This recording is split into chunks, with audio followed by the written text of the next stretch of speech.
Ito yung tinatawag na Patek Philippe Grand Complication. Parang gusto ko na rin na gusto ng mga ganitong high-end na Patek Philippe. Sabi nga ni RDR, Patek is the best investment. dapat hindi ka nawawala ng ganitong brand. Tatlong klase ng Pepsi mga master. Mga naghahanap ng mga pangbabae mga master na Bruce Wayne Oyster Bracelet. Available na Patek Philippe na Nautilus. Laging minimension yung pangalan namin na kesyo pareho lang din kami ng mga supplier. Ginagawa kaming basis na para lang makabenta sila.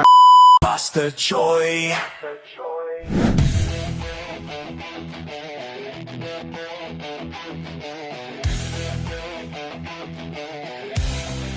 Master Choi. Yo, shoutout nga pala doon sa lahat ng mga nagbebenta rin ng mga relo na laging minimension yung pangalan namin na kesyo ganito daw, kesyo pareho lang din kami ng mga supplier, tapos mas mura daw sa kanila. Ginagawa na nilang sample yung Master Choi na I don't want to drop their name. Ginagawa kaming basis na para lang makabenta sila. May mga nagbebenta talaga ng mura, tapos sasabihin nila pareho lang din kami kay Master Choi, pareho na kami ng kinukuha.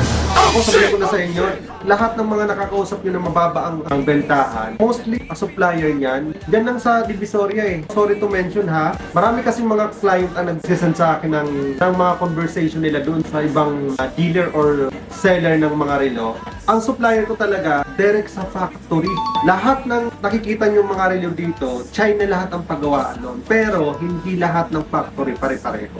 This June na parating may nakabuka ko papunta akong China dahil kukuha ulit ako ng mga stock na marami. Kami kaya namin magsabi ng real gold, which is totoo naman. Lahat ng sinasabi namin na coated ng real gold, doon mismo yan sa factory pinapagawa namin. So yun lang, in-update ko lang kayo mga master.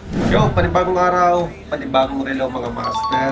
Siyempre, update tayo ngayon sa lahat ng mga stocks natin. Especially, etong ipapakita ko sa inyo na talagang sabi nga ni RDR, Patek is the best investment. Every collectors ng watch, dapat magkaroon kayo ng Patek. Yes. collector ka ng mga relo, dapat hindi ka nawawala ng ganitong brand. Ito yung Patek Philippe. Mataas ang value ng Patek Philippe. Investment talaga siya. Aside sa Rolex, no? Katulad nung tinanong ni RDR na kung anong variant ang papipiliin ka, nangingibawa pa rin ang Patek compare sa Jacob & Co. o Dimars. Mas mataas yung value at saka investment yung Patek. Kung ikaw ay meron ka ng Patek, since napakataas ng value doon, mamahalin yun, dapat meron kang pang-araw-araw na ginagamit. Alternative, para napipreserve mo yung ganda at saka intact pa rin yung kalidad at ganda ng original mong relo. Especially yung mga ganito, parang gusto ko na rin na gusto ng mga ganitong high-end na Patek Philippe. Sa naghahanap po ng mga Patek Philippe, sobrang taas ng demand ng mga customer namin. Apat na lang ang natira dito. Ang dami nito, pero don't worry, meron akong upcoming na mga stocks. Nag-order ako ng worth 3 million mga watch parating na nasa biyahe na papunta dito sa Pilipinas. Antayin ninyo yun kasi marami akong ipapakita sa inyo. Ang ganda rin pala talaga. Ang solid. This one is 99.9% safe as original pa rin ito mga master ha. Kung may naghahanap ng mga rare, available tayo yung blue. Ito yung tinatawag na Patek Philippe Grand Complication. Kung bibilin mo to sa original mga master, nagkakahalaga lang naman to ng 20 million pesos. Actually, dalawa ang available ko nito. Yung isa, nabili na. Meron pa akong available na blue. Leather po ito mga master ha. Pag tiningnan mo kasi yan mga master, sa loob ng dial niyan, gumagalaw lahat ng mga stars niya. Saka yung calendar niya, lahat, everything andyan na. Pati yung machine na ito master. Kita mo yung machine niya.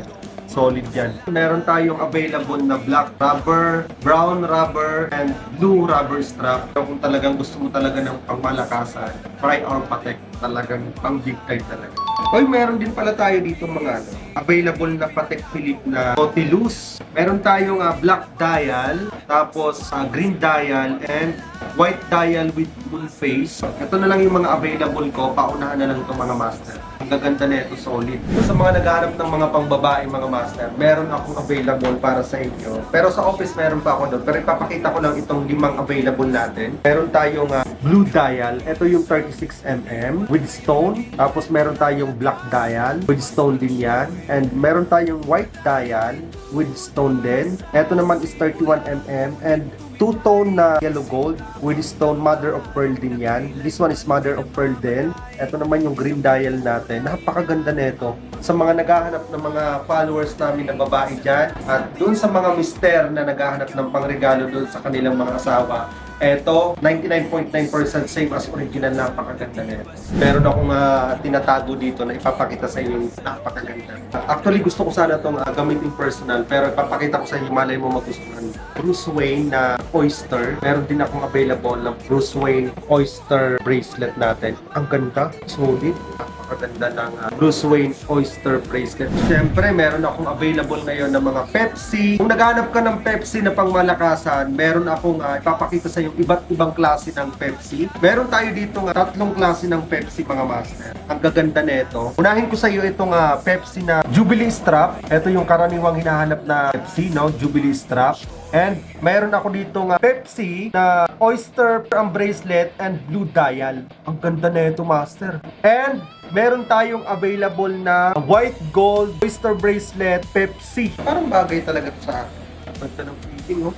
White gold Pepsi. Para siyang meteorite, pero white gold ang pinaka-dial niya. Naka-emboss lahat ng mga details dun sa loob. Wimbledon, master. 40 to 41 mm. Wimbledon. Lagi ako nauubusan ng ganitong stock, kaya meron akong available ngayon. Kunin mo na kagad. Hawk, master. Maganda rin, no? Green dial. Ganda rin, no? Ganda rin ang fitting, master, sa kamay. Malakasan. So, sa lahat ng mga nagtatanong sa amin, mga master, no, as of the moment, waiting ako sa original natin ng mga relo. Kung mapapansin nyo sa lahat ng vlog natin, ulit-ulitin namin, no, si Master Titan muna ang admin ko, and si Master Titan nagpapagawa ng report namin. Kung nagtatanong kayo kung pwedeng pumunta, na-mention ko na yun dati, as of the moment, more on meet up muna tayo. Si Master Titan na yung bahala sa inyo makipag-meet up. So mag-down po muna kayo ng 5,000 or mag-down po muna kayo ng deposit para ma-prioritize namin po kayo doon sa meet up. Okay? So, ayun mga master, panibagong araw, Ay, bagong relo.